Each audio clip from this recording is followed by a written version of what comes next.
But first, the 400 or so private jets that flew into Sharm el-Sheikh in Egypt to lecture the rest of us on emissions reduction have now left 2 days late, of course, because the conference ran over time.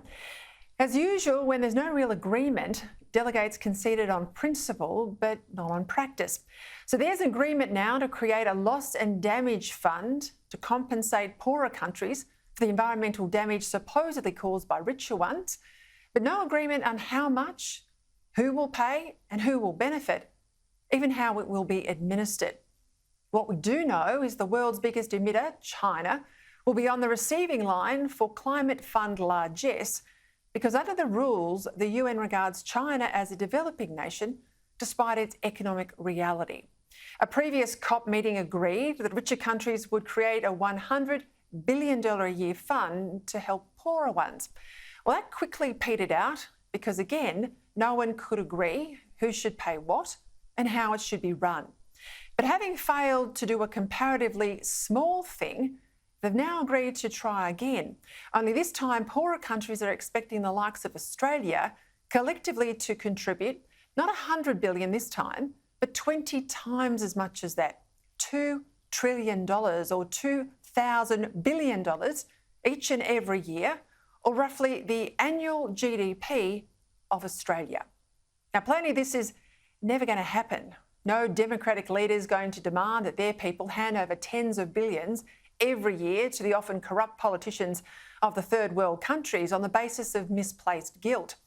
But that didn't stop our climate doomster-in-chief Chris Bowen hailing this fake agreement as real progress.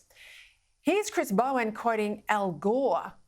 As world leaders agreed at COP27, we need to mobilise, he said, the funding needed to support the transition to net zero. And we need to deploy every tool to solve this crisis. Sure, but it's one thing to agree in principle in order to avoid failure and to avoid being smeared as a planet wrecker, but it's quite another to agree in practice. Well, that means having to eyeball your own taxpayers who expected to stump up this money when many of them, as you know, are doing it tough. So why bother? Why go through this charade every year? A charade that continues that countries like ours with excellent records on limiting our own emissions and on preserving wilderness and on saving threatened species can be hectored about alleged climate failures just because we refuse this annual environmental shakedown, especially when, as I said, the world's biggest emitter by far, China, will never agree to contribute. Today in question time, the opposition leader didn't miss. At a time when Labor's policies are driving up cost of living pressures for families, the government has just signed up to funding a $2 trillion loss and damage climate fund, which will send money overseas and beyond our region. Prime Minister, doesn't charity begin at home? And when will you start helping Australian families instead of giving away their money? At least out of COP, there was no agreement on a special levy on fossil fuels, which would have raised everyone's power bills even further, without materially reducing our reliance on them.